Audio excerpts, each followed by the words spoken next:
Hi hello ನಮಸ್ತೆ ಎಲ್ಲರಿಗೂ S P S media ಚಾನಲಿನ ಮತ್ತೊಂದು ವಿಡಿಯೋಗೆ ಸ್ವಾಗತ ಸುಸ್ವಾಗತ.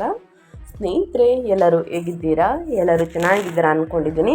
ನಾನು ಕೂಡ ತುಂಬಾ ಚೆನ್ನಾಗಿದ್ದೀನಿ. ಎಲ್ಲರೂ ಚೆನ್ನಾಗಿದ್ದೀರಾ ಅಂದ್ಕೊಂಡು ಭಾವಿಸ್ಕೊಂಡು ಇವತ್ತಿನ ಒಂದು ವಿಡಿಯೋನ ಶುರು ಮಾಡಿಬಿಡೋಣ. ಇವತ್ತಿನ ಒಂದು ವಿಡಿಯೋದಲ್ಲಿ ಧನು ರಾಶಿಯವರಿಗೆ ಶನಿ ಬಲದಿಂದ ರಾಜಯೋಗ ಅಂತಲೇ ಹೇಳಬಹುದು. ಹಾಗಿದ್ರೆ ಏನೆಲ್ಲ ಅದೃಷ್ಟದ ಫಲಗಳನ್ನು ಮಾರ್ಚ್ 10ರಿಂದ ನೋಡಲಿದ್ದೀರಿ, ಯಾವುದರ ಬಗ್ಗೆ ಎಚ್ಚರಿಕೆ ವಹಿಸಬೇಕು, ಅದು ನಿಮ್ಮ ಪ್ರೇಮ ಜೀವನದಲ್ಲಾಗ್ಬೋದು, ವೈಯಕ್ತಿಕ ಜೀವನದಲ್ಲಾಗಬಹುದು, ನಿಮ್ಮ ಕುಟುಂಬದ ಬಗ್ಗೆ, ವ್ಯಾಪಾರ ವ್ಯವಹಾರದ ಬಗ್ಗೆ, ಪಾಲುದಾರಿಕೆಯ ಬಗ್ಗೆ, ವೃತ್ತಿ ಜೀವನ ಉದ್ಯೋಗದ ಬಗ್ಗೆ, ನಿಮ್ಮ ಹೆಲ್ತ್ ಬಗ್ಗೆ, ಇನ್ನು ಶಿಕ್ಷಣದ ಬಗ್ಗೆ ಏನೆಲ್ಲ ಬದಲಾವಣೆಯನ್ನು ಧನು ರಾಶಿಯವರು ನೋಡಲಿದ್ದೀರಿ, ಯಾವುದರ ಬಗ್ಗೆ ಮುಂದಿನ ದಿನಗಳಲ್ಲಿ ಎಚ್ಚರಿಕೆ ವಹಿಸಬೇಕು, ಏನೆಲ್ಲ ಅದೃಷ್ಟದ ಫಲಗಳನ್ನು ಗಳಿಸಲಿದ್ದೀರಿ ಅನ್ನೋದನ್ನ ಒಟ್ಟಾರೆಯಾಗಿ ತಿಳಿಸ್ಕೊಡ್ತಾ ಹೋಗ್ತೀನಿ ಸ್ನೇಹಿತರೆ. ಇದನ್ನೆಲ್ಲ ಕಂಪ್ಲೀಟಾಗಿ ತಿಳ್ಕೋಬೇಕು. ಸಣ್ಣ ಪುಟ್ಟ ಪರಿಹಾರಗಳನ್ನು ಧನು ರಾಶಿಯವರು ಮಾಡಬೇಕು ಅಂದರೆ ಎಲ್ಲೂ ಕೂಡ ವಿಡಿಯೋನ ಸ್ಕಿಪ್ ಮಾಡಬಾರ್ದು. ಅಂದರೆ ವಿಡಿಯೋನ ಕಟ್ ಮಾಡಿ ಓಡಿಸ್ಕೊಂಡೋಗಿ ನೋಡ್ತೀರಾ, ಇದು ಫುಲ್ ಇನ್ಫಾರ್ಮೇಷನ್ ಅರ್ಥ ಆಗಲ್ಲ. ಸೊ ಹಾಗಾಗಿ ಎಲ್ಲ ವಿಡಿಯೋದಲ್ಲೂ ತಿಳಿಸ್ತಾ ಇರ್ತೀನಿ.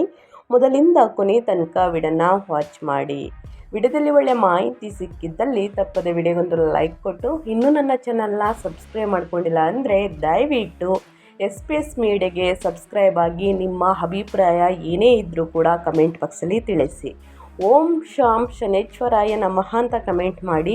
ಶನಿದೇವರ ಅನುಗ್ರಹದಿಂದ ನಿಮ್ಮ ಜೀವನದಲ್ಲಿ ಇದ್ದ ಕಷ್ಟಗಳು, ಸಮಸ್ಯೆಗಳು, ಅಡಚಣೆಗಳು ಏನೇ ಇರಲಿ ಸ್ನೇಹಿತರೆ, ಉನ್ನತ ಆರೋಗ್ಯವನ್ನು ಪಡೆದುಕೊಂಡು ಕಷ್ಟಗಳು, ಸಮಸ್ಯೆಗಳು ಕ್ರಮೇಣವಾಗಿ ಕಡಿಮೆಯಾಗಲಿ ಅಂತ ಕೇಳ್ಕೊತಾ ವಿಡಿಯೋನ ಶುರು ಮಾಡಿಬಿಡೋಣ. ಓಕೆ, ಧನುರಾಶಿಯವರಿಗೆ ಮಾಸಿಕ ಭವಿಷ್ಯ ಮಾರ್ಚ್ 2026ರಲ್ಲಿ ಏನೆಲ್ಲ ಬದಲಾವಣೆಯನ್ನು ನೋಡಲಿದ್ದೀರಿ ಅನ್ನೋದನ್ನ ಒಟ್ಟಾರೆಯಾಗಿ ತಿಳಿಸ್ಕೊಡ್ತೀನಿ. ಈ ತಿಂಗಳಲ್ಲಿ ನಿಮ್ಮ ರಾಶಿಫಲ ಹೇಗಿರಲಿದೆ ಅನ್ನೋದನ್ನ ನೋಡ್ತಾ ಹೋಗೋಣ. ಧನುರಾಶಿಯವರು ಸ್ನೇಹಿತರೆ ಬೇಗನೆ ಎಲ್ಲರನ್ನ ನಂಬುವಂತಹ ಗುಣ ಸ್ವಭಾವದವರು ಅಂತಲೇ ಹೇಳಬಹುದು. ತಡೆಯಿಲ್ಲದ ಮುನ್ನಡೆ ಮತ್ತು ಕೌಟುಂಬಿಕ ಸೌಖ್ಯ ಅಂತಲೇ ಹೇಳ್ಬೋದು. ಒಟ್ಟಾರೆಯಾಗಿ ಮಾರ್ಚ್ 2026 10ನೇ ತಾರೀಕು ನಂತರ ಧನುರಾಶಿಯವರಿಗೆ ಅದ್ಭುತ ಶಕ್ತಿ ಮತ್ತು ಕಾರ್ಯಸಿದ್ಧಿಯ ತಿಂಗಳು ಅಂತಲೇ ಹೇಳ್ಬೋದು. ಯಾಕಂದರೆ ನಿಮ್ಮ 3ನೇ ಮನೆಯ ಧೈರ್ಯದ ಸ್ಥಾನದಲ್ಲಿ ಮಂಗಳ ಮತ್ತು ರಾಹುವಿನ ಸಂಯೋಜನೆಯಿಂದ ಪ್ರಜ್ವಲಿಸಲಿದೆ. ಇದು ವ್ಯಾಪಾರ ವ್ಯವಹಾರದಲ್ಲಿ ಮತ್ತು ಸಂವಹನದಲ್ಲಿ ನಿಮ್ಮನ್ನು ನಿರ್ಭೀತಗೊಳಿಸುತ್ತದೆ ಅಂತಲೇ ಹೇಳ್ಬೋದು. ಇತರರು ಕೈ ಹಾಕಲು ಹೆದರುವಂತಹ ಕೆಲಸಗಳನ್ನು ನೀವು ಲೀಲಾಜಲವಾಗಿ ಮಾಡಿ ಮುಗಿಸಲಿದ್ದೀರಿ ಸ್ನೇಹಿತರೆ ಧನುರಾಶಿಯವರು. ಸೊ ಹಾಗಾಗಿ ಸಾಕಷ್ಟು ಅದೃಷ್ಟವಂತರು, ಸಾಕಷ್ಟು ಯಾವುದೇ ಕೆಲಸವನ್ನು ನಾನು ಮಾಡ್ತೀನಿ ಅನ್ನುವಂತಹ ಗುಣದವರು ಅಂತಲೇ ಹೇಳಬಹುದು. ಬಾಣದ ಗುರುತು ಹೇಗಿದೆ ಅದರ ನೋಟ ನಿಮ್ಮದು ಸ್ನೇಹಿತರೆ. ಅದೇ ಸಮಯದಲ್ಲಿ 4ನೇ ಮನೆಯಲ್ಲಿ ಶುಕ್ರದ ಸ್ಥಾನದಲ್ಲಿ ಮಾರ್ಚ್ 10ರಿಂದ ಶುಕ್ರನು ಉಚ್ಚನಾಗುತ್ತಾನೆ. ಇದು ಜೀವನದಲ್ಲಿ ಐಷಾರಾಮಿ, ಆರಾಮ ಮತ್ತು ಹೊಸ ವಾಹನ ಯೋಗವನ್ನು ತರುತ್ತದೆ ಅಂತಲೇ ಹೇಳ್ಬೋದು. ಶನಿಯು ಸ್ವಲ್ಪ ಮಟ್ಟಿಗೆ ನಿರ್ಬಂಧಗಳನ್ನು ಏರಲು ಪ್ರಯತ್ನಿಸಿದರೂ ಕೂಡ ಶುಕ್ರನ ಬಲವು ನಿಮಗೆ ಸಂತೋಷವನ್ನು ನೀಡುತ್ತದೆ. 7ನೇ ಮನೆಯಲ್ಲಿರುವಂತಹ ಗುರುವು ನಿಮ್ಮ ಸಂಬಂಧಗಳನ್ನು ಕಾಪಾಡಲಿದ್ದಾರೆ ಅಂತಲೇ ಹೇಳಬಹುದು. ಶನಿ ಸ್ನೇಹಿತರೆ ಸ್ವಲ್ಪ ಮಟ್ಟಿಗೆ ನಿರ್ಬಂಧಗಳನ್ನು ಹೇರಲು ಪ್ರಯತ್ನಿಸಲಿದ್ದಾರೆ. ಅಷ್ಟೇನು ಕಷ್ಟ ಅನುಭವಿಸುವಂತಹ ತಿಂಗಳು ಇದಲ್ಲ ಅಂತಲೇ ಹೇಳ್ಬೋದು. 2026ರಲ್ಲಿ ಸ್ನೇಹಿತರೆ 12 ತಿಂಗಳುಗಳಲ್ಲಿ ಮಾರ್ಚ್ ತಿಂಗಳು ಧನುರಾಶಿಯವರಿಗೆ ಒಂದು ತಿರುವನ್ನು ಕೊಡುವಂತಹ ತಿಂಗಳು ಅಂತಲೇ ಹೇಳ್ಬೋದು. ಅದೃಷ್ಟದ ತಿಂಗಳು ಅಂತಲೇ ಹೇಳ್ಬೋದು. ಸೊ ಹಾಗಾಗಿ ಒಟ್ಟಾರೆಯಾಗಿ ಹೇಳೋದಾದರೆ ಇಷ್ಟೆಲ್ಲ ಫಲಿತಾಂಶವನ್ನು ಒಟ್ಟಾರೆಯಾಗಿ ನೋಡಲಿದ್ದೀರಿ. ಇನ್ನು ನಿಮ್ಮ ಗ್ರಹ ಸಂಚಾರ ಹೇಗಿರಲಿದೆ, ಈ ತಿಂಗಳಲ್ಲಿ ಗ್ರಹಗಳ ಸ್ಥಾನ ಬದಲಾವಣೆ ಮತ್ತು ಗ್ರಹಗಳ ಸಂಚಾರ ಇದರಿಂದಾಗುವಂತಹ ಪ್ರಭಾವ ಮತ್ತು ಪರಿಣಾಮಗಳಿಂದ ಏನೆಲ್ಲ ಬದಲಾವಣೆಯನ್ನು ಧನುರಾಶಿಯವರು ನೋಡಲಿದ್ದೀರಿ, ಯಾವುದರ ಬಗ್ಗೆ ಎಚ್ಚರಿಕೆ ವಹಿಸಬೇಕು ಅನ್ನೋದನ್ನ ನೋಡ್ತಾ ಹೋಗೋಣ. ಮಾರ್ಚ್ ತಿಂಗಳು ಧನುರಾಶಿಯವರಿಗೆ ಪ್ರಮುಖ ಗ್ರಹ ಸಂಚಾರಗಳು ಹೀಗಿರಲಿವೆ. ಗ್ರಹ ಶುಕ್ರ 6 ಮತ್ತು 11ನೇ ಅಧಿಪತಿ 4ನೇ ಮನೆಯಲ್ಲಿ ಉಚ್ಚ ಸ್ಥಿತಿಯಲ್ಲಿ ಸಂಚಾರವನ್ನು ಮಾಡಲಿದೆ ಸ್ನೇಹಿತರೆ.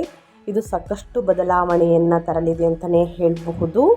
ಮನೆಯಲ್ಲಿ ಐಷಾರಾಮಿ ವಾಹನ ಖರೀದಿ ಮಾಡಲು ಮತ್ತು ಮನೆಯನ್ನು ಖರೀದಿ ಮಾಡಲು, ಐಷಾರಾಮಿ ವಸ್ತುಗಳನ್ನು ಖರೀದಿ ಮಾಡುವುದಕ್ಕೆ ಮತ್ತು ತಾಯಿಯ ಸಂತೋಷವನ್ನು ಹೆಚ್ಚಿಸಲಿದೆ ಅಂತಲೇ ಹೇಳ್ಬೋದು ಶುಕ್ರ ಗ್ರಹ 4ನೇ ಮನೆಯ ಸಂಚಾರದಲ್ಲಿ. ಇನ್ನು ಗ್ರಹ 2ನೇದಾಗಿ ಮಂಗಳ ಮೂರನೇ ಮನೆಯಲ್ಲಿ ಕುಂಭದಲ್ಲಿ ಅಪ್ರತಿಮ ಧೈರ್ಯ ಹೆಚ್ಚಾಗಲಿದೆ. ಒಡ ಹುಟ್ಟಿದವರೊಂದಿಗೆ ಘರ್ಷಣೆ ಮತ್ತು ಕಿರು ಪ್ರಯಾಣ ಹೆಚ್ಚಾಗಲಿದೆ. ಇನ್ನು ರಾಹು ಮೂರನೇ ಮನೆಯಲ್ಲಿ ಕುಂಭದಲ್ಲಿ ಅಸಾಂಪ್ರದಾಯಿಕ ಸಂವಹನ ಮತ್ತು ಬೋಲ್ಡ್ ನಿರ್ಧಾರಗಳು. ಅದೇನಿದ್ರೆ ಬೋಲ್ಡಾಗಿ ಯಾವುದೇ ನಿರ್ಧಾರಗಳನ್ನು ತಮ್ಮ ಇಚ್ಛೆಯಿಂದ ತೆಗೆದುಕೊಳ್ಳಲಿದ್ದೀರಿ ರಾಹುವಿನ ಪ್ರಭಾವದಿಂದ. ಇನ್ನು ಸೂರ್ಯ ಮೂರನೇ ಮನೆಯಲ್ಲಿ ನಾಲ್ಕನೇ ಮನೆಗೆ ಸ್ಥಳಾಂತರಗೊಂಡು ಮಾರ್ಚ್ 15ರ ನಂತರ ಸಂಚಾರವನ್ನು ಮಾಡಲಿದೆ. ಆತ್ಮವಿಶ್ವಾಸ ಹೆಚ್ಚಳ, ನಂತರ ಕೌಟುಂಬಿಕ ಒತ್ತಡ ಅಂತಲೇ ಹೇಳ್ಬೋದು. ಇನ್ನು ನಿಮ್ಮ ರಾಶಿಯ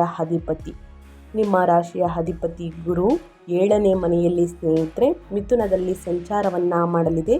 ಇದು ಯಾವ ರೀತಿ ಪ್ರಭಾವವನ್ನು ಬೀರಲಿದೆ ಗ್ರಹ ಅಂತಂದರೆ, ಸಂಬಂಧಗಳಲ್ಲಿ ಸಾಮರಸ್ಯ ಮತ್ತು ವ್ಯವಹಾರದಲ್ಲಿ ಅಭಿವೃದ್ಧಿಯನ್ನು ನೋಡಲಿದ್ದೀರಿ.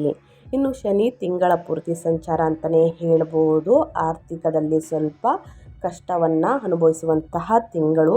ಇನ್ನು ಕೌಟುಂಬಿಕ ಜೀವನದಲ್ಲಿ ಸಣ್ಣ ಪುಟ್ಟ ಸಮಸ್ಯೆಗಳು ಎದುರಾಗಲಿದೆ ಅಂತಲೇ ಹೇಳಬಹುದು ಈ ಸಂಚಾರದಿಂದ.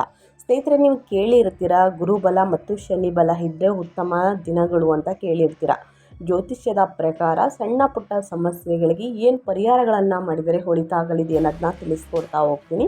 ಸೊ ಕಾರಣ ಸ್ನೇಹಿತರೆ, ಮೊದಲಿಂದ ಕೊನೆ ತನಕ ವಾಚ್ ಮಾಡಿ, ವಿಡಿಯೋವನ್ನು ಸಂಪೂರ್ಣವಾಗಿ ನೋಡಿ. ಒಳ್ಳೆ ಮಾಹಿತಿ ಸಿಕ್ಕಿದ ತಕ್ಷಣ ವಿಡಿಯೋಗೊಂದು ಲೈಕ್ ಕೊಟ್ಟಿಲ್ಲ ಅಂದರೆ ದಯವಿಟ್ಟು ಲೈಕ್ ಮಾಡ್ಕೊಂಡು ವಿಡಿಯೋ ನೋಡಿ. ಇನ್ನು ಈ ರಾಶಿನ ನಿಮ್ಮ ಕುಟುಂಬದಲ್ಲಿ ಮತ್ತು ನಿಮ್ಮ ಸ್ನೇಹಿತರಲ್ಲಿ ಹೊಂದಿದ್ರೆ ದಯವಿಟ್ಟು ಅವ್ರಿಗೂ ಕೂಡ ವಿಡಿಯೋವನ್ನು ಶೇರ್ ಮಾಡಿ. ನಿಮ್ಮ ಕಡೆಯಿಂದ ಅವರ ಭವಿಷ್ಯವನ್ನು ತಿಳ್ಕೊಂಡಂಗಾಗುತ್ತೆ. ಓಕೆ, ವ್ಯಾಪಾರ ವ್ಯವಹಾರದ ಬಗ್ಗೆ, ಉದ್ಯೋಗದ ಬಗ್ಗೆ ಹೇಳೋದಾದರೆ ಏನೆಲ್ಲ ಬದಲಾವಣೆಯನ್ನು ನೋಡಲಿದ್ದೀರಿ, ಯಾವುದರ ಬಗ್ಗೆ ಎಚ್ಚರಿಕೆ ವಹಿಸಬೇಕು ಧನುರಾಶಿಯವರು ಅನ್ನೋದನ್ನ ನೋಡೋದಾದರೆ, ಶನಿ ಬಲದಿಂದ ವೃತ್ತಿ ಜೀವನವು ಈ ತಿಂಗಳು ನಿಮ್ಮ ದೃಢ ಸಂಕಲ್ಪದಿಂದ ಮುನ್ನಡೆಯಲಿದೆ. ಮೂರನೇ ಮನೆಯ ಮಂಗಳ ಮತ್ತು ರಾಹು ಪ್ರಭಾವದಿಂದ ನಿಮ್ಮ ಮಾತುಗಳು ಹೆಚ್ಚು ಪ್ರಭಾವಶಾಲಿಯಾಗಿರುತ್ತವೆ. ಸೇಲ್ಸ್, ಮಾರ್ಕೆಟಿಂಗ್ ಮತ್ತು ಮಾಧ್ಯಮ ಕ್ಷೇತ್ರದಲ್ಲಿ ಇರುವವರಿಗೆ ಇದು ದಾಖಲೆಗಳನ್ನು ಬರೆಯುವಂತಹ ತಿಂಗಳು ಅಂತಲೇ ಹೇಳಬಹುದು. ನೀವು ಯಾವುದಕ್ಕೂ ಹಿಂಜರಿಯುವುದಿಲ್ಲ ಸ್ನೇಹಿತರೆ. ಎಲ್ಲದಕ್ಕೂ ನಾನು ಮಾಡೇ ತೀರಿಸ್ತೀನಿ ಅನ್ನೋ ಛಲವಂತರು ಅಂತಲೇ ಹೇಳಬಹುದು. 7ನೇ ಮನೆಯಲ್ಲಿರುವಂತಹ ಗುರುವು ನಿಮ್ಮ ವ್ಯಾಪಾರ ಪಾಲುದಾರಿಕೆಯನ್ನು ಸ್ಥಿರವಾಗಿರಿಸುತ್ತಾರೆ. ತಿಂಗಳ ದ್ವಿತೀಯಾರ್ಧದಲ್ಲಿ ನೀವು ಸಹಿ ಹಾಕುವ ಹೊಸ ಒಪ್ಪಂದಗಳ ದೀರ್ಘಕಾಲದ ಲಾಭ ನೀಡಲಿವೆ ಅಂತಲೇ ಹೇಳ್ಬೋದು. ಪಾಲುದಾರಿಕೆ ಬಗ್ಗೆ ಮತ್ತು ವ್ಯಾಪಾರ ವ್ಯವಹಾರದಲ್ಲಿ ಯಾವುದಾದ್ರೂ ಒಪ್ಪಂದಗಳಿಗೆ ಸಹಿ ಹಾಕಬೇಕು ಅಂತಂದರೆ ಲಾಭ ಕಟ್ಟಿಟ್ಟ ಬುತ್ತಿ ಅಂತಲೇ ಹೇಳ್ಬೋದು ಧನುರಾಶಿಯವರಿಗೆ. ಆದರೆ ಮಾರ್ಚ್ 15ರ ನಂತರ ಸೂರ್ಯನು 4ನೇ ಮನೆಗೆ ಬಂದಾಗ ಕೆಲಸದ ಒತ್ತಡವನ್ನು ಮನೆಗೆ ತರಬೇಡಿ. ಇದು ನಿಮ್ಮ ಏಕಾಗ್ರತೆಗೆ ಭಂಗ ತರಬಹುದು ಸ್ನೇಹಿತರೆ. ಸೊ ಹಾಗಾಗಿ ಧನುರಾಶಿಯವರು ಈ ವಿಚಾರದ ಬಗ್ಗೆ ಸ್ವಲ್ಪ ಎಚ್ಚರಿಕೆ ವಹಿಸುವುದು ಉತ್ತಮ. ಇನ್ನು ಹಣಕಾಸಿನ ಬಗ್ಗೆ ಹೇಳೋದಾದರೆ, ನಿಮ್ಮ ಆರ್ಥಿಕ ಸ್ಥಿತಿ ಹೇಗಿರಲಿದೆ, ಮಾರ್ಚ್ 10ರ ನಂತರ ಯಾವುದರ ಬಗ್ಗೆ ಎಚ್ಚರಿಕೆ ವಹಿಸಬೇಕು, ಏನೆಲ್ಲ ಅದೃಷ್ಟದ ಫಲಗಳನ್ನು ಗಳಿಸಲಿದ್ದೀರಿ ಶನಿ ಬಲದಿಂದ ಧನುರಾಶಿಯವರು ಅನ್ನೋದನ್ನ ನೋಡೋದಾದರೆ, ಆರ್ಥಿಕವಾಗಿ ಇದು ಆಸ್ತಿಗಳ ಮೇಲೆ ಹೂಡಿಕೆ ಮಾಡುವಂತಹ ತಿಂಗಳು. 4ನೇ ಮನೆಯ ಹುಚ್ಚ ಶುಕ್ರನು ಹೊಸ ಕಾರನ್ನು ಖರೀದಿಸಲು, ಮನೆ ನವೀಕರಣ ಅಥವಾ ದುಬಾರಿ ಪೀಠೋಪಕರಣಗಳ ಖರೀದಿಯನ್ನು ಸೂಚಿಸುತ್ತಾರೆ. ನಿಮ್ಮ ಜೀವನ ಶೈಲಿಯನ್ನು ಸುಧಾರಿಸಲು ನೀವು ಹಣವನ್ನು ವ್ಯಯಿಸಲಿದ್ದೀರಿ. ಅಂದರೆ ನಿಮ್ಮ ಜೀವನ ಶೈಲಿಯನ್ನು ಸ್ನೇಹಿತರೆ, ಬೇಕಾಗಿರುವ ವಸ್ತುಗಳನ್ನು ನೀವು ತೆಗೆದುಕೊಳ್ಳಲು ಹಣವನ್ನು ಖರ್ಚು ಮಾಡಲಿದ್ದೀರಿ ಅತಿ ಹೆಚ್ಚಾಗಿ ಅಂತಲೇ ಹೇಳ್ಬೋದು. ಪೀಠೋಪಕರಣಗಳ ಖರೀದಿ ಸೂಚಿಸುತ್ತದೆ. ದುಬಾರಿ ವಸ್ತುಗಳನ್ನು ಖರೀದಿ ಮಾಡಲಿದ್ದೀರಿ ಸ್ನೇಹಿತರೆ, ಮನೆಗೆ ಬೇಕಾಗಿರುವಂತಹ ವಸ್ತುಗಳನ್ನು. ಆದರೆ ಗ್ರಹಗಳ ಸೂಚನೆ ಪ್ರಕಾರ ಒಂದಷ್ಟು ಸೇವಿಂಗ್ಸ್ ಅನ್ನೋದು ಬಹಳ ಮುಖ್ಯ. ಈ ಸಮಯದಲ್ಲಿ ಹಣಕಾಸಿನ ವಿಚಾರದಲ್ಲಿ ಯಾವುದೇ ದುಡುಕಿನ ನಿರ್ಧಾರಗಳನ್ನು ತೆಗೆದುಕೊಳ್ಬಾರ್ದು, ಅನಗತ್ಯ ಖರ್ಚುಗಳನ್ನು ಮಾಡಬಾರ್ದು ಎಂದು ಧನುರಾಶಿಯವರಿಗೆ ಗ್ರಹಗಳ ಸೂಚನೆ. ಇನ್ನು ಗುರುಗ್ರಹವು 11ನೇ ಮನೆಯನ್ನು ಲಾಭದ ಸ್ಥಾನದಲ್ಲಿ ನೋಡುವುದರಿಂದ ಆದಾಯದ ಹರಿವು ಸ್ಥಿರವಾಗಿರುತ್ತದೆ. ಆನ್ಲೈನ್ ವ್ಯವಹಾರ ಅಥವಾ ಕಮಿಷನ್ ಆಧಾರಿತ ಕೆಲಸಗಳಿಂದ ಹೆಚ್ಚಿನ ಲಾಭ ಸಿಗಲಿದೆ ಅಂತಲೇ ಹೇಳ್ಬೋದು. ಆದರೆ ನೆರೆಹೊರೆಯವರು ಸ್ನೇಹಿತರೆ ಅಥವಾ ಸಂಬಂಧಿಕರು ಮುಂದೆ ಆಡಂಬರ ಪ್ರದರ್ಶಿಸಲು ಹಣ ದುಂದು ವೆಚ್ಚ ಮಾಡಬೇಡಿ. ನಿಮ್ಮ ಗುರಿ ಏನಿದೆ, ನಿಮ್ಮ ನಡವಳಿಕೆ ಏನಿದೆ ಅದನ್ನು ಬೇರೆಯವರಿಗೆ ತೋರಿಸೋದಕ್ಕೆ ಹೋಗುವ ಅವಶ್ಯಕತೆ ಇಲ್ಲ ಸ್ನೇಹಿತರೆ. ಆಡಂಬರ ಜೀವನ ಬೇಡ. ಯಾಕಂದರೆ ಮುಂದಿನ ದಿನಗಳಲ್ಲಿ ಇದೇ ಕೂಡ ಪ್ರಾಬ್ಲಮ್ ಆಗಬಹುದು. ಕೆಟ್ಟ ದೃಷ್ಟಿ ಬೀಳುವುದರಿಂದನೂ ಕೂಡ ಹಣಕಾಸಿನಲ್ಲಿ ಹಿಂದೆ ಏಟೊಡಿಬಹುದು ಅಂತಂದರೆ ಹಿಂದೆ ಆಗಬಹುದು ಸ್ನೇಹಿತರೆ. ಲಾಭ ನೋಡ್ದೇ ಇರಬಹುದು, ಹಣಕಾಸಿನಲ್ಲಿ ಪ್ರಾಬ್ಲಮ್ ಎದುರಾಗಬಹುದು. ಸೊ ಈ ಕಾರಣ ಆಡಂಬರ ಪ್ರದರ್ಶಿಸಲು ಹಣ ದುಂದು ವೆಚ್ಚ ಮಾಡಬೇಡಿ. ಒಂದಷ್ಟು ಸೇವಿಂಗ್ಸ್ ಮಾಡಿಟ್ಕೊಳ್ಳಿ ಒಳಿತಾಗಲಿಗೆ. ಇನ್ನು ನಿಮ್ಮ ಹೆಲ್ತ್ ಬಗ್ಗೆ ಹೇಳೋದಾದರೆ ಏನೆಲ್ಲ ಬದಲಾವಣೆಯನ್ನು ನೋಡಲಿದ್ದೀರಿ, ಯಾವುದರ ಬಗ್ಗೆ ಧನುರಾಶಿಯವರು ಎಚ್ಚರಿಕೆ ವಹಿಸಬೇಕು ಅನ್ನೋದನ್ನ ನೋಡ್ತಾ ಹೋಗೋಣ. ಒಟ್ಟಾರೆಯಾಗಿ ಹೇಳೋದಾದರೆ ಆರೋಗ್ಯ ಉತ್ತಮವಾಗಿದ್ದರೂ ಕೂಡ ಕೆಲವು ಭಾಗಗಳ ಬಗ್ಗೆ ಗಮನವಿರಲಿ. 3ನೇ ಮನೆಯ ಮಂಗಳ ರಾಹು ಪ್ರಭಾವದಿಂದ ಭುಜ, ತೋಳು, ಕೈಕಾಲು ನೋವು ಮತ್ತು ಕಿವಿ ನೋವು ಕಾಣಿಸ್ಕೊಳ್ಬಹುದು. ಜಿಮ್ನಲ್ಲಿ ಭಾರ ಎತ್ತುವಾಗ, ಇನ್ನು ಮೆಟ್ಟಲನ್ನು ಹತ್ತುವಾಗ ಸರಿಯಾದ ಮುನ್ನೆಚ್ಚರಿಕೆಯನ್ನು ವಹಿಸಿ. ಕಾಲು ಜಾರುವಂತಹ ಚಾನ್ಸಸ್ ಇರುತ್ತದೆ. ಜಿಮ್ನಲ್ಲಿ ಭಾರ ಎತ್ತುವಾಗ ಸ್ನೇಹಿತರೆ ತೋಳುಗಳಿಗೆ ಏಟಾಗುವಂತಹ ಚಾನ್ಸಸ್ ಇರುತ್ತದೆ, ಭುಜಗಳಿಗೆ ಏಟಾಗುವಂತಹ ಚಾನ್ಸಸ್ ಇರುತ್ತದೆ. 4ನೇ ಮನೆಯಲ್ಲಿ ಎದೆ, ಶ್ವಾಸಕೋಶ ಗ್ರಹಗಳ ದಟ್ಟಣೆ ಇರುವುದರಿಂದ ಅಸ್ತಮಾ ಅಥವಾ ಉಸಿರಾಟದ ತೊಂದರೆ ಇರುವವರು ಮಾಲಿನ್ಯದಿಂದ ದೂರವಿರುವುದು ಒಳ್ಳೆಯದು. ಫ್ಯಾಕ್ಟರಿಯಲ್ಲಿ ಹೊಗೆ ಬರುವಂಥದ್ದು ಮತ್ತು ಮನೆಯಲ್ಲಿ ಜಿಡ್ಡಿನ ಅಂಶದ್ದು ಸ್ನೇಹಿತರೆ. ಇನ್ನು ಅದೇ ರೀತಿ ಫುಟ್ಪಾತ್ಗಳಲ್ಲಿ ತಿಂಡಿ ತಿನಿಸುಗಳನ್ನು ಮಾಡ್ತಿರ್ತಾರೆ, ಆ ಹೊಗೆಯಿಂದ ಆದಷ್ಟು ದೂರವಿರುವುದು ಒಳ್ಳೆಯದು. ಯಾಕಂದರೆ ಅಸ್ತಮಾ, ಉಸಿರಾಟದ ಪ್ರಾಬ್ಲಮ್ ನಿಮಗಿರುವ ಕಾರಣ ಈ ಮಾಲಿನ್ಯದಿಂದ ದೂರವಿರುವುದು ಒಳ್ಳೆಯದು. ಭಾವನೆಗಳನ್ನು ಹತ್ತಿರಕ್ಕೆ ತಗರಬೇಡಿ. ಅಂದರೆ ಸ್ನೇಹಿತರೆ ಭಾವನೆಗಳು ಏನೇ ಭಾವನೆಗಳಿದ್ರೂ ಕೂಡ ಮಾನಸಿಕ ಆತಂಕಕ್ಕೆ ಕಾರಣವಾಗಬಹುದು. ಪ್ರತಿದಿನ ಸ್ವಲ್ಪ ಸಮಯವನ್ನು ಸಂಗೀತ ಕೇಳುವುದು ಅಥವಾ ನಡಿಗೆ ಮಾಡುವುದು ಹಿತಕರ ಅಂತಲೇ ಹೇಳ್ಬೋದು. ವಾಕಿಂಗ್ ಮಾಡುವುದು, ಇನ್ನು ಪರಿಸರದಲ್ಲಿ ಸ್ನೇಹಿತರೆ ವಾಕಿಂಗನ್ನು ಮಾಡುವುದು ಮತ್ತು ಮ್ಯೂಸಿಕ್ ಕೇಳುವುದು, ಸಂಗೀತ ಕೇಳುವುದು ಇದು ನಿಮ್ಮ ಮನಸ್ಸಿಗೆ ಹಿತಕರ ಅಂತಲೇ ಹೇಳಬಹುದು. ಇನ್ನು ನಿಮ್ಮ ಸಂಬಂಧಿಕರ ಬಗ್ಗೆ ಸ್ನೇಹಿತರೆ ಕೂತು ಮಾತನಾಡಿ ಏನೇ ಇದ್ರೂ ಕೂಡ ಅವರ ಹತ್ರನ ಹೇಳಿಕೊಳ್ಳುವುದು ಕೂಡ ಬಹಳ ಮುಖ್ಯ. ಇದನ್ನೆಲ್ಲ ನಿಮ್ಮ ಮನಸ್ಸಿಗೆ ಹಿತಕರ ತರಬಹುದು. ನಿಮ್ಮ ಸಂಗಾತಿಯ ಜೊತೆ ಒಂದು 4 ಒಳ್ಳೆ ಮಾತನ್ನು ಆಡುವುದು ಬಹಳಷ್ಟು ಸಂತೋಷವನ್ನು ತರುವಂತಹ ಮಾತುಗಳನ್ನು ಆಡುವುದರಿಂದ ನಿಮ್ಮ ಮನಸ್ಸಿಗೆ ಸಾಮರಸ್ಯ, ಸಂತೋಷ, ನೆಮ್ಮದಿ ಹೆಚ್ಚಾಗಲಿದೆ ಅಂತಲೇ ಹೇಳಬಹುದು. ಇನ್ನು ಕುಟುಂಬ ಮತ್ತು ಸಂಬಂಧಗಳ ಬಗ್ಗೆ ಹೇಳೋದಾದರೆ ಧನುರಾಶಿಯವರು ಏನೆಲ್ಲ ಫಲಿತಾಂಶವನ್ನು ನೋಡಲಿದ್ದೀರಿ, ಮನೆಯಲ್ಲಿ ಏನೆಲ್ಲ ಶುಭ ಕಾರ್ಯಗಳು ನಡೆಯಲಿದೆ. ಸಾಕಷ್ಟು ನನಗೆ ಕಮೆಂಟ್ ಮಾಡ್ತಾ ಇರ್ತೀರಾ, ಮದುವೆ ಯೋಗ ಇದೆಯಾ ತಿಳಿಸ್ಕೊಡಿ, ಸಂತಾನ ಬಗ್ಗೆ ಇದೆಯಾ ತಿಳಿಸ್ಕೊಡಿ, ನಮ್ಮ ಮಕ್ಕಳ ಬಗ್ಗೆ ತಿಳಿಸ್ಕೊಡಿ ಅಂತ ಕೇಳ್ತಾ ಇರ್ತೀರಾ.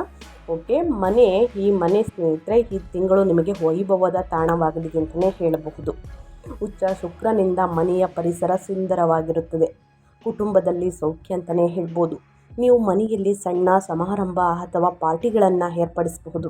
ಆದರೆ ಶನಿಯ ಉಪಸ್ಥಿತಿಯು ಕೆಲವು ಕೌಟುಂಬಿಕ ಜವಾಬ್ದಾರಿಗಳನ್ನು ಅಥವಾ ಹಿರಿಯರ ವಿಷಯದಲ್ಲಿ ಗಾಂಭೀರ್ಯವನ್ನು ತರುತ್ತದೆ.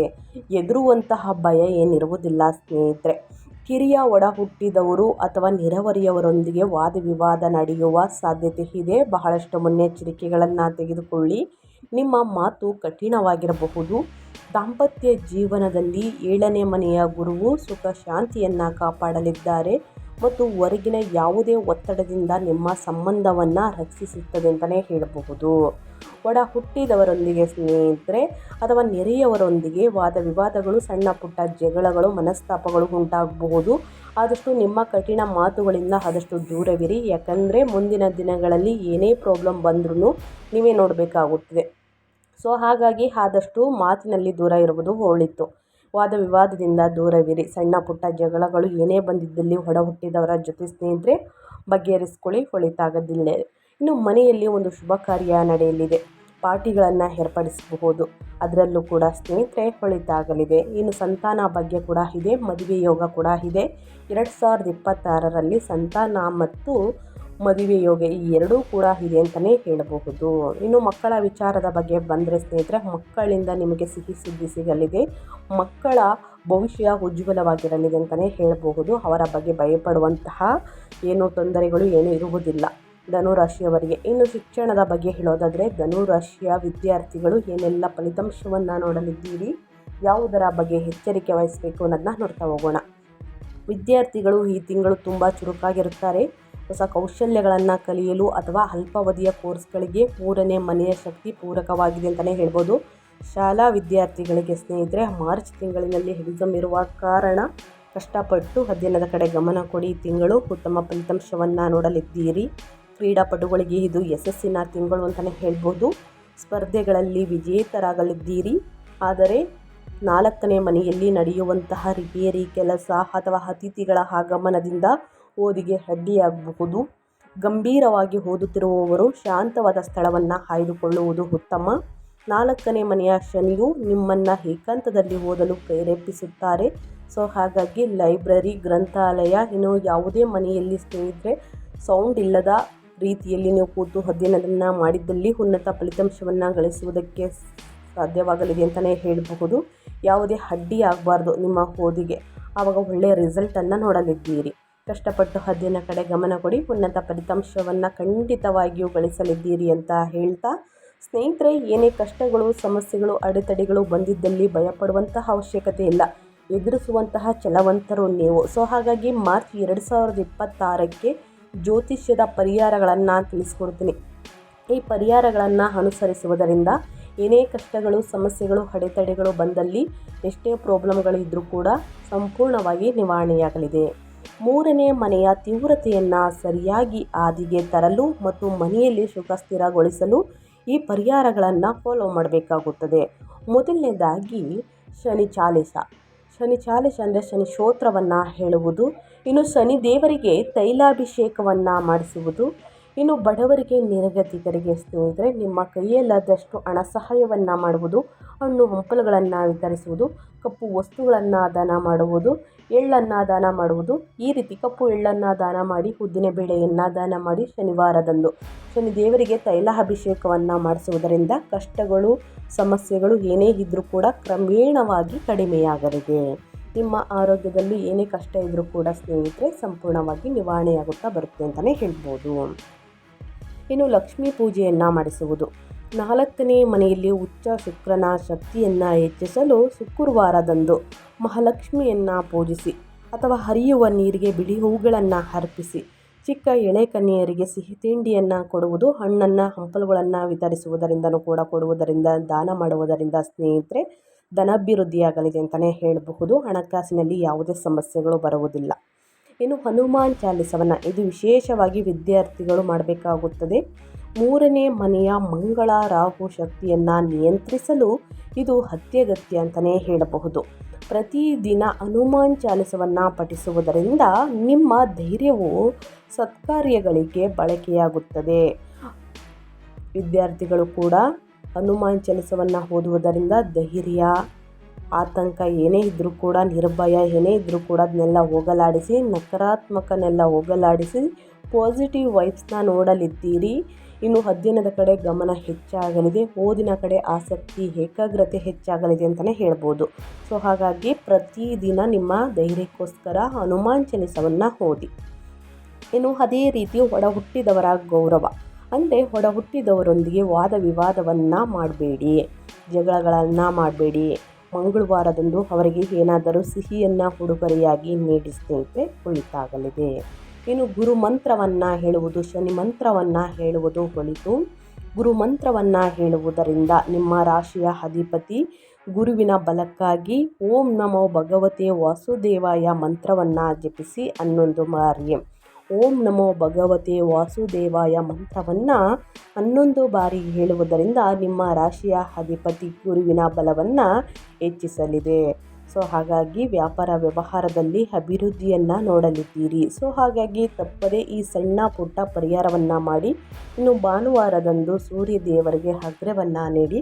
ಅಗ್ರವನ್ನು ನೀಡಬೇಕಾದ್ರೆ ನೀರಿನಲ್ಲಿ ಕುಂಕುಮವನ್ನು ಮಿಶ್ರಣ ಮಾಡಿ ಸ್ನೇಹಿತರೆ ಅಗ್ರವನ್ನು ನೀಡುತ್ತಾ ಆದಿತ್ಯ ಹೃದಯ ಸ್ತೋತ್ರವನ್ನು ಹೇಳುವುದರಿಂದ ವ್ಯಾಪಾರ ವ್ಯವಹಾರದಲ್ಲಿ ಲಾಭ ಕಟ್ಟಿಟ್ಟ ಬುತ್ತಿ ಅಂತಲೇ ಹೇಳ್ಬೋದು ಧನುರಾಶಿಯವರಿಗೆ.